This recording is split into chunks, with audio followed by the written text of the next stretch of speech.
Hour, and I am Deborah Leanne with our Luminary Leaders Speaker Series. Today we are featuring Susanna Maida. And I am so honored to have this time with you, Susanna. First off, as a business coach who I've worked with for a few years, I don't get this opportunity to see you face to face. So this is very fun to have our little cup of tea together and hang out. Cup of tea? Yeah. So I would like to just explain why I started to do this speaker series and why this is such a passion for me. I believe strongly that more and more women are beginning to step forward in the roles of true decision making and change making in our communities around the world. And it is so exciting to be at this paradigm shifting space where this is happening, and also to be in support of the people who are wanting to know that they're not alone, who are wanting to be part of a community, and who are wanting the support that we all get by going through this new paradigm together. The reason why I like to do these kinds of interviews is as a resource to more and more women who are feeling like they are not alone, and that there are people who are actually a few steps ahead of them who can provide guidance and just a bit of wisdom here and there to support us on this journey. So I'm going to go ahead and welcome Susanna and read a little bit on her background. Susanna is... she has her PhD, and she is what I love this term, a wild woman alchemist. She is a contemporary shaman, and she's also a business coach. She mentors visionaries who care deeply about the future of our world and helps them to create the soul-satisfying sense of alignment that comes from growing financially flourishing and world-changing businesses and enterprises, doing their great work.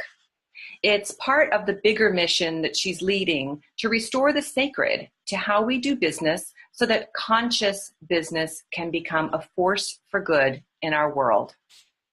One of Susanna's many gifts is helping transformative entrepreneurs, I would say that would be me, would be one, turn the raw material of their calling into a business that sustainably generates a generous income, all while partnering with the soul of their business, serving from their heart, and leading from the sacred feminine. So welcome, Susanna. Thank you, Deborah. As I'm listening to you introduce me, I'm like, dang, that sounds good. Yeah, and I believe it's all true. I mean, that's how I know you to be. So Thank you.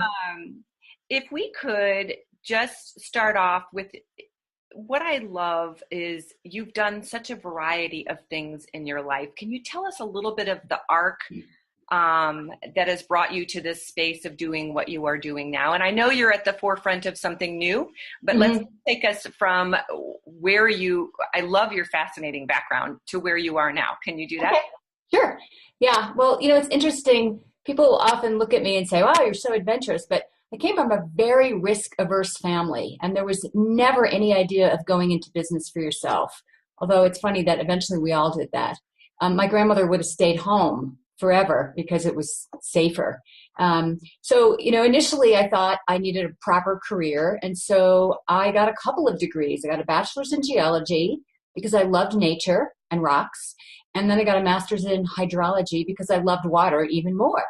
And with hindsight, those degrees were all kind of misguided, and I ended up working as a groundwater hydrologist for a couple of years. It's funny, I tend to think of that like archetypally as my prostitute years. Like I was selling my soul for a paycheck. Yep. And it's odd that that's when my feminine soul woke up in the midst of this incredibly masculine career in the hard sciences. And so it's like, by day, I was running this geochemistry research lab and consulting on a nuclear waste repository project. with the U.S. Department of Energy. And by night, I was leading women's ritual groups, exploring the archetypal expression of the many goddesses and women's rites of passages. So I had this sort of split energy to my life, and I could only hold that divide for so long. And at some point, I just walked away from that, just disappeared, and I responded to the call of the river. And I started leading whitewater rafting trips and eventually teaching whitewater schools and running an entire rafting operation. And I did that work for 10 years in California and also in Costa Rica.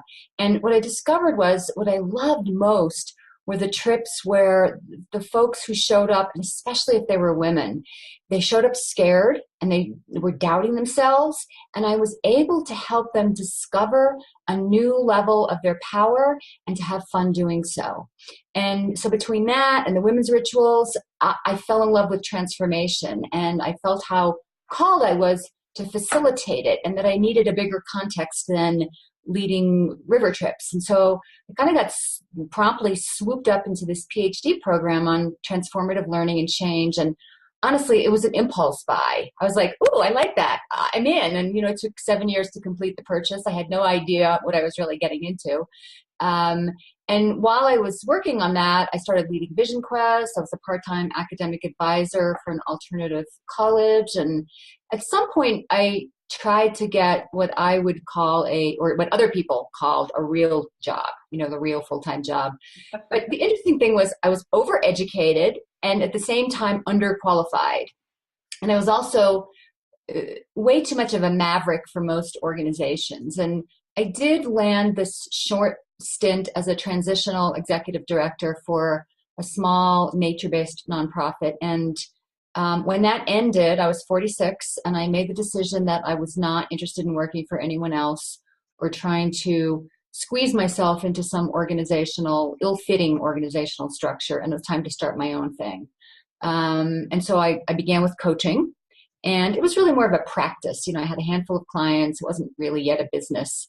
And after some years, it evolved. So there was life coaching, and then there was life purpose coaching. I was leading these vision quests. It moved into leadership coaching. I started leading this week-long leadership retreat in nature for women using the medicine wheel that I had created. And it was quite an extraordinary experience. And yet I was kind of limping along in this practice. And I decided at some point it was time to turn it into a real business, take it seriously with a solid, sustainable income. And as I did that, I realized completely to my surprise, and to the surprise of those who knew me, that I actually loved business when it was conscious and came from the heart.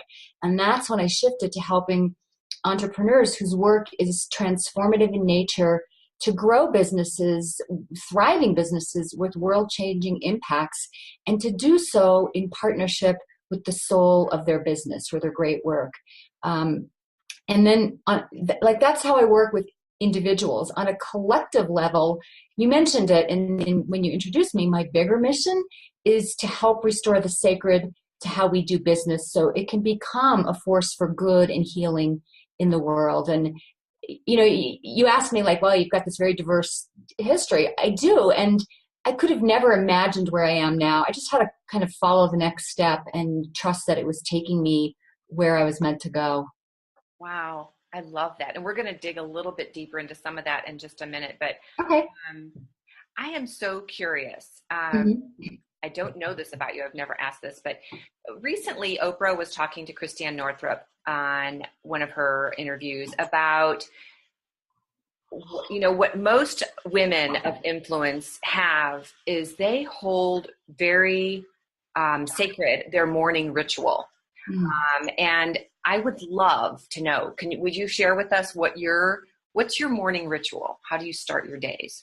Yeah, it's a great question. And it's really one that's up for me right now because self-care has been a challenge for me. Sometimes my husband will say to me, "Wow, you've got a lot of grit." And I'm like, is that a compliment? What woman likes to be called gritty? But it tends to be that I keep going with things. I'm determined, and I go with them long after I should be resting and recharging. And as I've gotten older, that strategy that worked in my 20s, 30s, 40s, it's not working as well as I head towards 60. And so what, so that daily ritual and the morning ritual is becoming increasingly important to me. And, you know that I've been on this path of shamanic training for years. And that has helped keep me balanced just in general in self-care, because it is what supports me in having, feeling like I belong to a living cosmos. And that creates a sense of balance and support. I also live in a beautiful place, Santa Fe, New Mexico. Nature's right outside my door, and being connected to nature is part of that daily ritual. So I get up early, sometimes before 5 a.m. And many mornings I start my day outside. There's at the far edge of the property that I live on, it's open land behind it. And that land behind where I live used to belong to Georgia O'Keeffe. So talk about being like in the backyard of the creative muse. And so I just sit there, and it faces to the east and to the mountains. And I just sit and I allow myself to be in the presence of the new day being born. And then I'll move, I go for a walk, or I do some Pilates. When the sun comes up, I often go back outside and I do a series of shamanic centering exercises, connecting myself to the earth, expressing gratitude, calling in my allies, and, helping spirits for the day, focusing on my bigger vision. Because it's so easy to get into that tunnel vision. And then at the end of the day, you're like, well, I did a lot, but what the heck did I do? Right. So, and I just ask that I be able to show up well in support, honoring the gifts and the power and the privilege I've been given, and moving my vision forward. That's beautiful. Thank you. Thanks. Yeah. And the next thing is, I feel like a lot of women who do kind of forge the way, I believe you've used the word trailblazer or rebel or one of those to describe yourself. How do you feel about being considered an inspirational leader? I mean, is it an accidental leadership, or did you fully intend to get out there and pave the way for other women? Was that? Mm-hmm. Well, for years I yearned for it. It was sort of this deep burning in me, but I never felt ready, which is a common refrain that we hear. Later, someday I'll be ready. And at the same time, I could see that I was playing in a little pond, or, often use river metaphors, in an eddy off to the side. There's the main current, and I was not in it. I was sort of swirling around over the side. But I felt how drawn I was to be in that main current and really step into what the leadership that I feel in my bones is mine to embody. And now I know that. I know I am an inspiration, and I am a pioneer at whatever level I'm at. And I feel a responsibility to honor that by showing up in ways that serve it and further unfold it. And, it's been said that with great power comes great responsibility. And I think along with that responsibility is the need to tend to your own limiting beliefs and false identities, so you can keep saying yes to who you're becoming and, the great work you're here to do. Hold on. Oh, somebody had called in and I didn't get to them quick enough to mute them. Sorry about that, whoever that was. Okay, go ahead. Oh, now you're muted. No, I just coughed. Oh, okay. I didn't want to share it with everybody. Thank you. So it's not an accidental leadership that you've fallen into. It's more of something that you actually intended to get to that space, it's something I intended to, but I had to choose saying yes over and over again, because the accidental part is I could have accidentally never said yes. Right. And truly shown up. Right. Yeah. Okay. Mm-hmm. And I do believe it is a role that we actually need to accept and step into. Get it? Okay. Again and again, not just once. It doesn't work just once. I've done that. Yeah. So this is something that I run into a lot, and I would be curious as a coach, as an entrepreneur yourself who sells your own programs, but when you hear people, especially women, say that they don't get quite the value of investing in themselves. I mean, they will spend thousands of dollars for their son to play in his basketball league, but Mm-hmm. for them to spend $2,000 on a program that will support them in their dreams, that's like Mm-hmm. fluff, Mm-hmm. or a retreat that would really take them to that next level of awareness where they want to go. Mm-hmm. How do you answer that? How do you Sure. talk about Well, that? and the other thing you often hear is like, I don't have the time. Well, time is another form of it. Time and energy, Yeah. they're always exhausted. I can't possibly add one Yeah. thing to my plate. Yeah. Right. Well, this might sound a little harsh, but one day you will be dead and then you definitely won't have the time. And that could happen at any moment. And, whenever that day comes, if you're blessed with awareness on your deathbed as opposed to, dying instantly, how will it be if your dreams and the fullness of who you could have become, were meant to become, how will it be if you know that that's dying with you? Yeah. And so between now and then, whenever then is, you have an opportunity to say yes to yourself and you're becoming. And again, this is, like not someday, but today. And then again tomorrow and every single day. And so really the question, I don't try to argue with that. It's like, what are you waiting for? And I think that we do think that that we're living forever and we have all kinds of time, and we'll get to that when the kids are in college. And I'm like, no, because you're modeling for them right now how important your life is. Yeah. And right. And a lot of women don't take action on behalf of their visions and their dreams because they're saying yes to everyone else while denying themselves. And it comes from a real genuine place of wanting to be in service, but it's not service, it's servitude, and it will slowly kill you. Good distinction. I love Yes. that. Love that. There's also, others I see have this deep longing that they yearn to unfold. And in their heart, they're asking for life, like capital L, to support them in making it happen. And, and then along comes an opportunity, an idea to pursue, a guide to help you make it happen, a collaborator to co-create with, anything that could move them towards their dreams. And then they say no.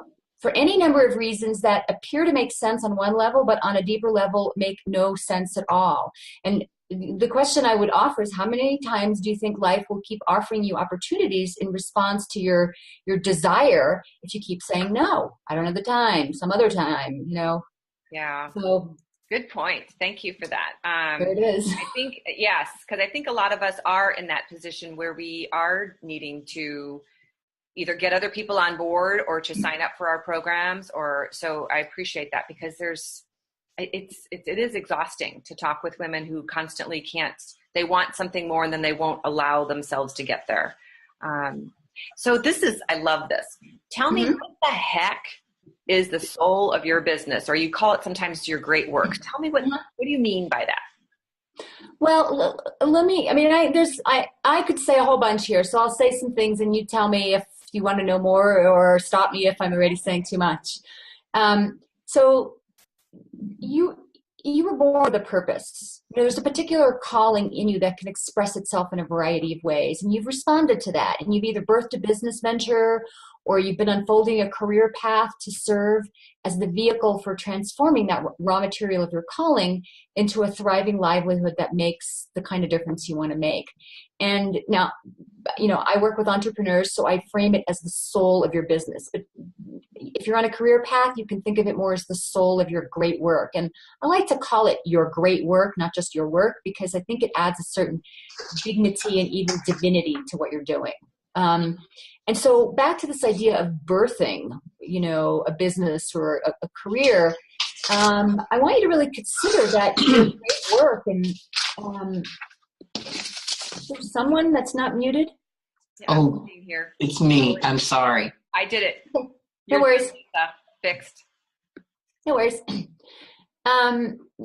This idea that I want you to consider that your great work and how you're doing it and unfolding it in the world, it's not just some inanimate thing. You decided like, okay, I'm going to do this work, and now you have to figure out how to strategically make it all happen. Because when you approach it that way, you tend to see yourself as like the owner of your business or the prime director of your career. And you can end up trying to build something, a business, or develop your career by strictly following, rational, strategic decisions about what you or other people think you should or shouldn't do. And I'm not saying that strategic decisions don't have a place in career and business, but if that's the only place you source from, you can end up bossing your business around or following a career path that isn't right for you, or making decisions for your organization that are what's expected and maybe not truly visionary, because you believe things need to look a certain way in order to succeed, even though this innate intelligence at the heart of what you've birthed needs something else entirely. And so I did this. This is the route I went. I tried to crawl inside of someone else's blueprint. I had no clue how to do anything else when I was just getting started in business. And it didn't work, thankfully. And what happened was, as I was deepening my spiritual and shamanic path, I woke up to this realization that everything in the world that we live in is energy manifested in form. And so everything we create or can perceive has an underlying energetic counterpart, and it holds the pattern or the blueprint for how it wants to unfold. And that includes your great work, and if you have a business, your business. And so because it was burst through you, through your love, your vision, your creative genius, it has a vitality of its own. It has gifts of its own that it wants to bring forth into the world. It has a destiny that it wants to unfold, and it has a soul of its own. And when I say soul, what I mean is like this deepest, truest essence of the thing that represents the unique and original spark of divinity it contains. And so, the soul of your great work, it's this particular chunk of intelligence that resides at the deepest center of the work you're called to do. And, like all souls, it's like imbued with its own intrinsic impulse to grow and express itself fully in ways that are true to its nature. And so it has the map of its own becoming and the DNA for its own destiny. And so that is what I mean by the soul of your business, or the soul of your great work. And the thing is, you can make relationship with it. You can learn how to converse with it and become fluent in its language, so you can read the map and decode the DNA and listen to and partner with that extraordinary wisdom it carries and take right action on its behalf, so that what you unfold in your great work is informed by something much deeper. So that was a big rant. No, it was perfect. And what I love about it is it's almost like when you have a child. Yes. Or even, I have, 3 cats, and each one has such unique personalities, and I can't even feed them the same food. But I mean, like there's something very interesting about learning what is unique about that and listening to that entity or that individual. So that I love that. And children there's no way to tell them what to do. They're not going to. They'll actually do the opposite sometimes. So that's exactly. It's interesting that you bring up the metaphor of it like being similar to a relationship with raising a child, because that is one that I use. That it's you need to. The great parents don't look at their child and say, we want to be this way. They are stewards of their child's soul. They're listening to who that child is destined to become, and then giving them what they need to thrive on their own path with their own destiny. And so in some ways, this relationship with the soul of your business or your great work is like raising a child. And then in other ways, it's like an intimate partnership where you have your own soul that you're bringing to the relationship, and then this other entity has its soul, and you meet. And it's not about just throwing yourself under the bus and saying to the soul of your business, like, whatever you want, I'll do it. Because, in intimate partnerships, that doesn't work so well. And so it's, sure. You really, need to know who you are, what you're bringing to the relationship, and then learn how to listen deeply to what this other entity, how it wants to be. And then together, you're co-creating something. Yes. Love that. I would like to know, in your mind and heart and soul, what are the aspects of an ideal relationship with the soul of your business? I mean, because when you look at that, is there a, like, do you have a meeting every week? Do you have date night? How do you, what would that look like? Well, because we've been using other relationships as analogies, I think, the first place I mean, I can tell you like, well, I do this and I do that, but ultimately you want to find your own way to be in. Oops, you have frozen. There you go. Did I stop freezing? You're cool now. Okay. I'm only cool, not frozen. Right. Oh, there you go. Good.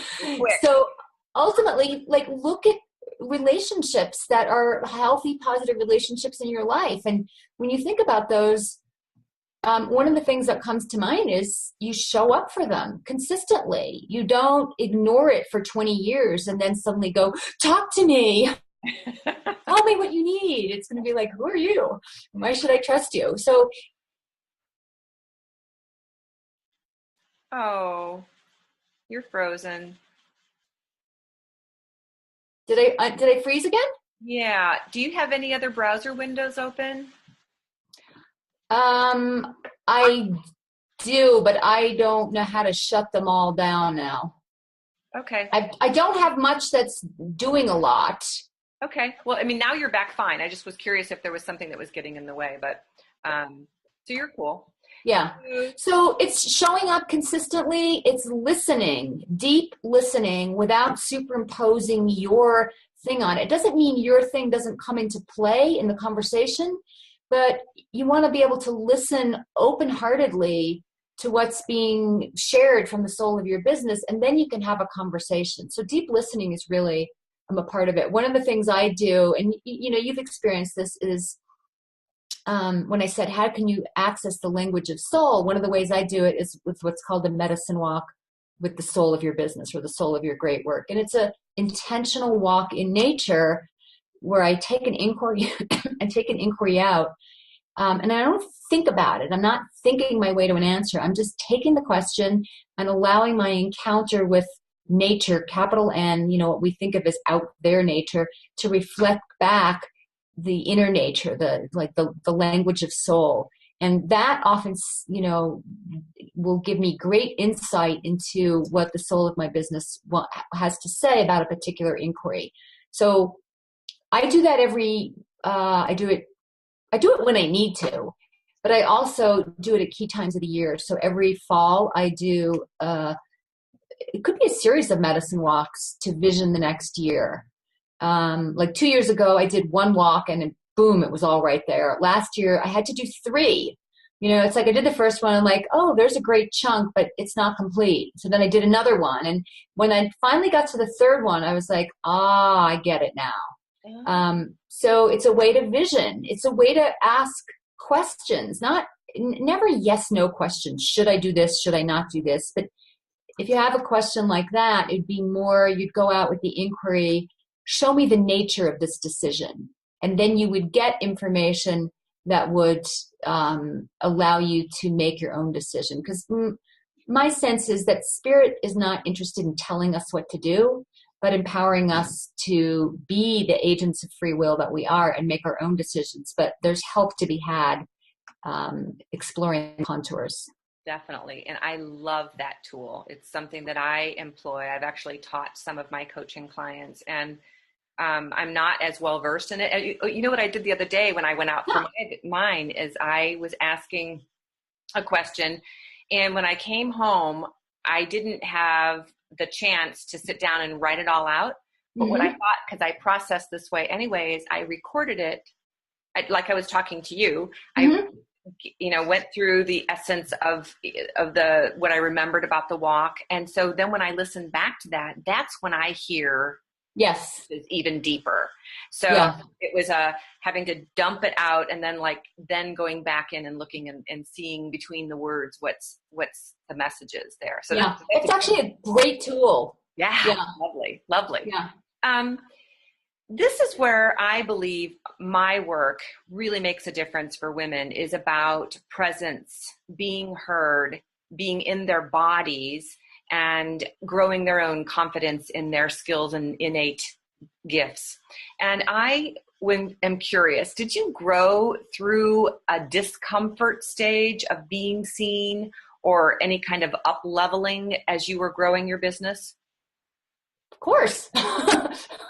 I just was curious if you would share like any signs or the growing pains of reaching a time when it's time to step up, when your Yeah. your containers. You know, it's such a great question because the tendency is for so many people to, like, they want to reach forward, they want to step into something that's calling them. And then they get right to the edge of that, and then they feel scared or discomfort, and then they want to flee.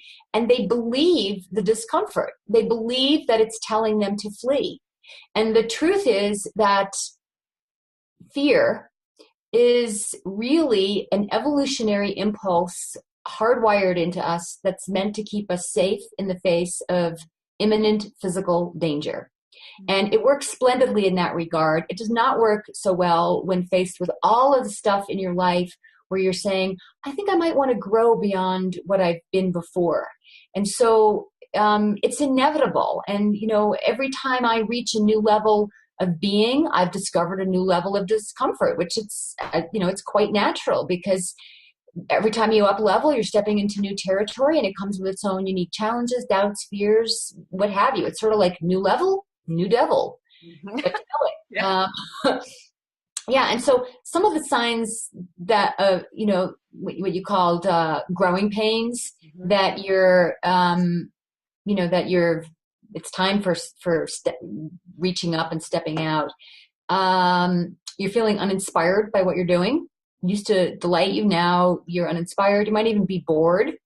It could be that you're attracting clients, or you're not attracting clients the way you used to. It used to be easy to attract clients, and now it's more of a struggle because if you're really honest with yourself, your energy is no longer as passionate about, you know, whatever it is that you were doing. And so you might be putting out all your promotional stuff, but underneath your energy is like, meh. And so it's not attracting. Sometimes if you're someone who needs a heavier hand in the guidance you get, or you've been ignoring it and it's kind of upping the volume, it could be that something falls apart rather suddenly and unexpectedly, or someone challenges you in a way that kind of freaks you out, but it's really this beautiful nudge from life that it's time to move on and grow in a new direction. So there's a lot of things that if you're not careful, you can interpret them as, oh, that I shouldn't be going in that direction, when actually they're just like a big fat green light. Now that's unusual because yes, you're right. And a lot of people are like, well, I don't think I should be doing this. I keep getting these, running into these walls. And I'm like, I think those might be there to guide you, you know? Yeah. So that's beautiful. And speaking of which, in your beautiful blogs lately, you've been talking about widening your horizons, and Mm-hmm. I would love if you would share with us what's next for you. Are you okay? Are you ready to share that? Or okay. Well, you know, the expression of it is not going to be what I'm sharing right now, because there's the vision, and the vision evolves as the manifestation comes forth, and they both co-evolve. So here's what I know now. I'm circling back to some really deep-rooted passions and re-engaging with them in new ways within new contexts. And one is leadership, you know, which is one of the reasons I have just adored supporting you in unfolding your work around leadership, because it is so near and dear to my heart, and particularly leadership sourced in love, that's informed by wisdom and vision, and is in right relationship with power. And it doesn't really matter what scale it's on, although I have a penchant for being paradigm shifting and world changing. So leadership on behalf of that. And then another is collaboration. You know, how can we come together and co-create new meaning, new value in ways that we could never on our own? And how can we collaborate to create something truly new that's never before existed? And that gets me really excited. And, you know, one of the things, you know, in the online business world that is part of where I move, there's often this thing about, you know, like 5 steps to this, or, you know, it's like, I'm not interested in like 5 easy steps to awesome collaboration, because what I'm interested in collaboration and in leadership is, what are the deeper capacities to develop in yourself that allow you to be really artful in your collaboration, in your leadership.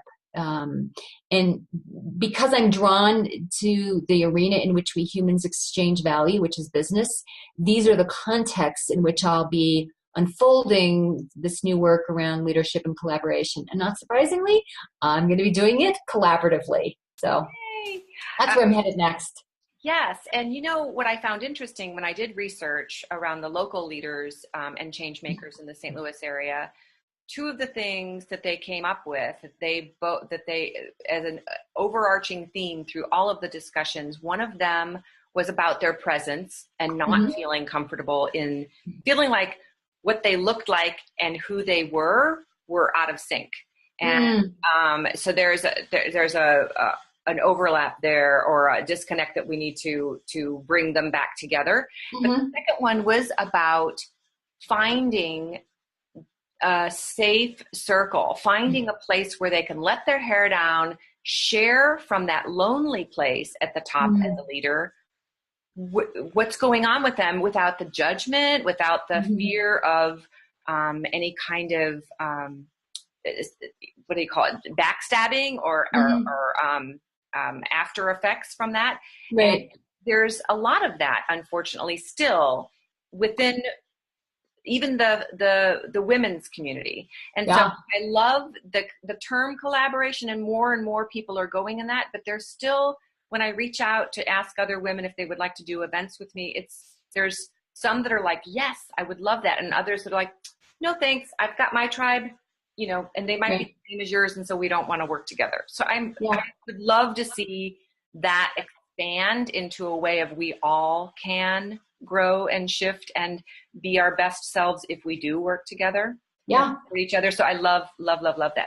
Speaking of which, you talk in your mission about supporting business in the sacred feminine, or in the more feminine paradigm. And for anyone who's listening, because I know we have quite a few people that signed up that are not on the call today, I know that is a concern, because we feel like there is this, how can we be powerful and dynamic and impactful and still be in our feminine?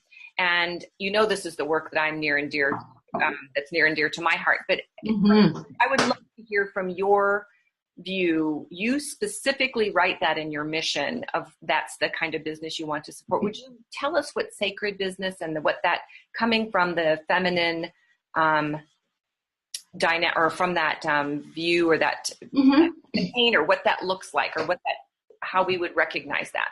Yeah. Well, like all really good, deep, juicy things, there's no pat answer. Like if these 5 things are present, you're coming from the feminine, So it's really like an energetic and a constellation of qualities and energies that are present. And when I talk about, so you asked 2 things, the sacred in business and then the sacred feminine. So sacred in business to me means, how can we, and this pertains whether you have a business or you work inside of a larger organization, how can we exchange value, which is what business does. I mean, humans have been trading since the beginning of time. And so we're just doing it in different ways, different scales now. But how can we engage in that whole process in ways that have us in right relationship with the many threads of life? So with ourselves, with our heart, our own soul, with the soul of our business or our great work, with the clients we serve, with the colleagues we partner with the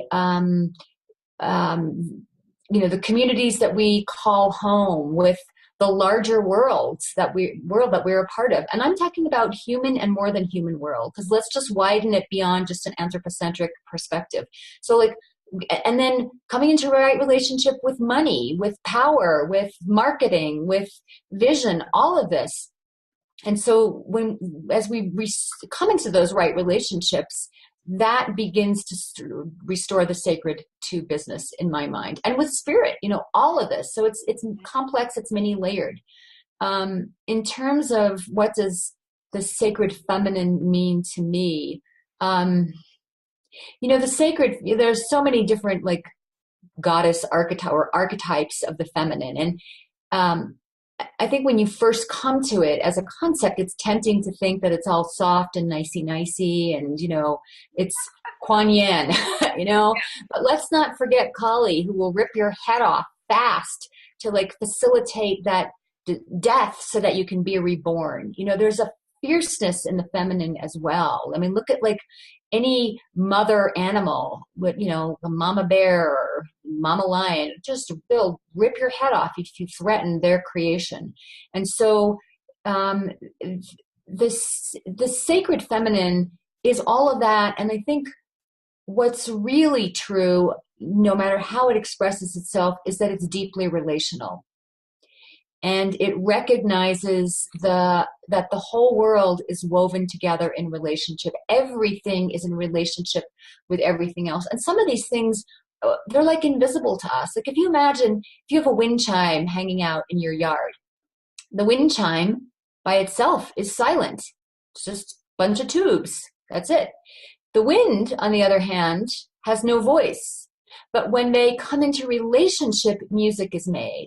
And so you can look at any and everything in this world and notice that it is an expression of, one or many relationships on a multitude of levels. And I think that in so many ways is at the core of the sacred feminine. That is beautiful. And that was one of the questions I didn't share with you I wanted to ask is I would love to know where you got the reweaving the world, the name of your business, or is that your business name, or That's my business name? I incorporated as that. Yeah. Is that where this all ties in, or? Yeah, it's funny. Years ago, when I was looking for a business name, I was working with some business coaches. Lovely people, very well-meaning, and they were trying to help me to find a name. And the guidance at the time was to choose something that identified who your people are, and either what they struggle with or what outcome you help them with. And you wanted it to be search engine friendly and all that. And so, I tried. It's like conscious women entrepreneurs, this, that, and the next thing. And finally I was like, maybe it's visionary women entrepreneurs. That was before everybody was using that phrase. And so I got all excited about it. I was like, okay, that's the best I can come up with.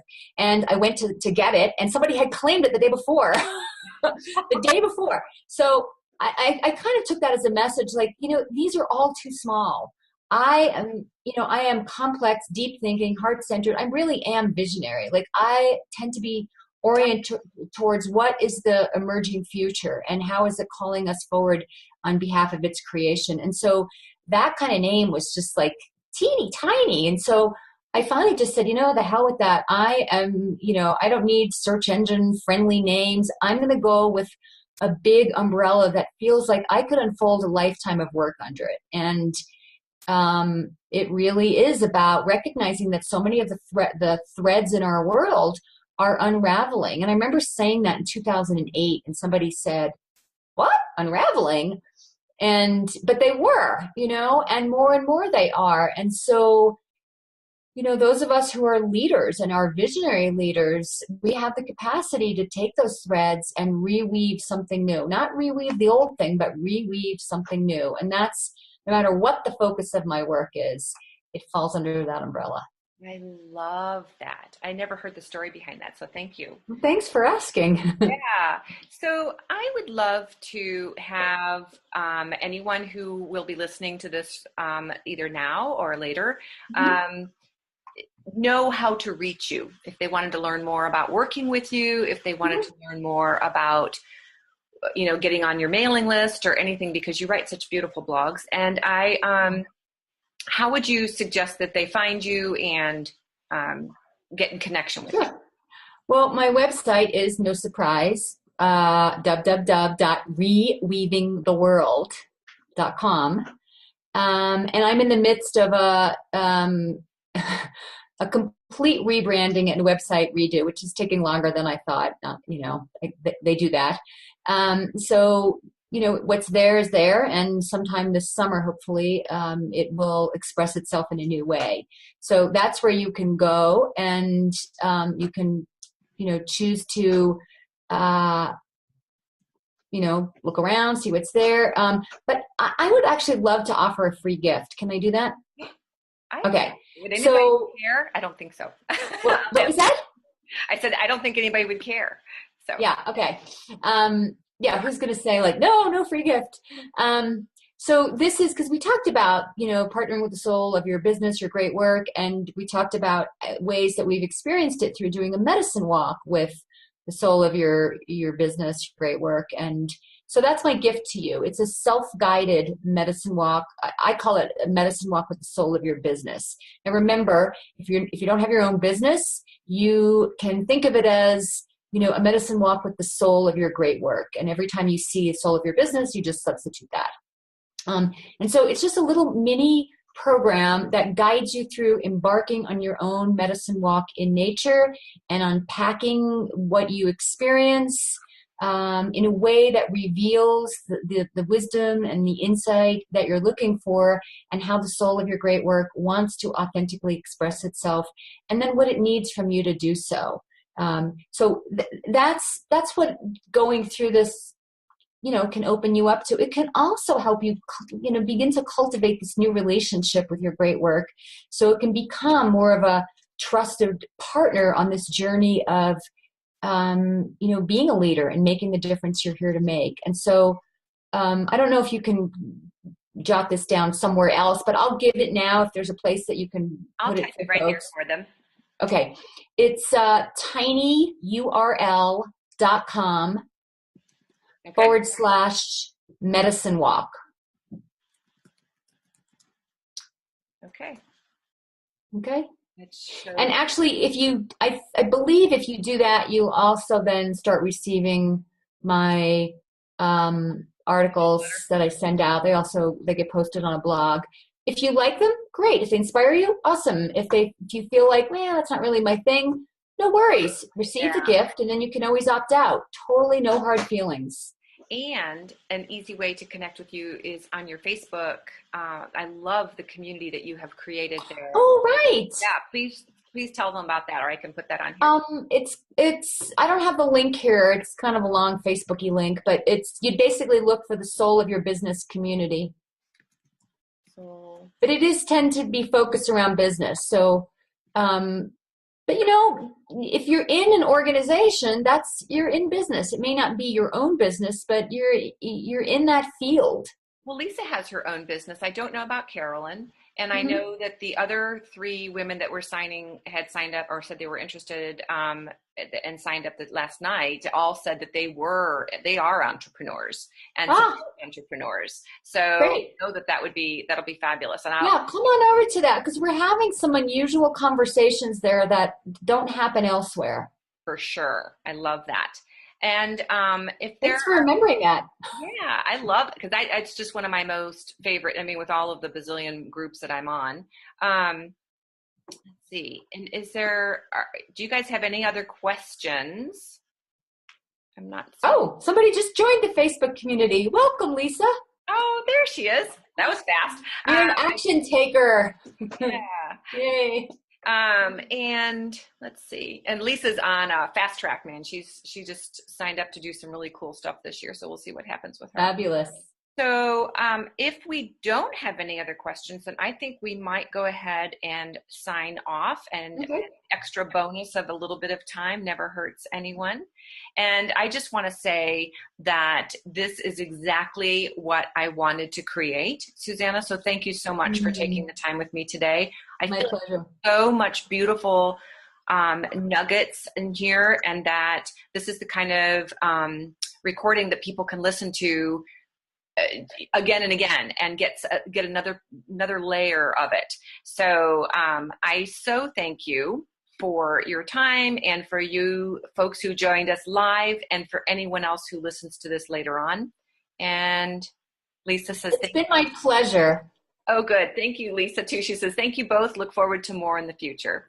Okay. Yeah. Awesome. And you know what? Many blessings to all of you out there who are just continuing to walk the path of your own calling day after day, despite the waves, the rabbit holes, the detours. I mean, like, really, I honor you.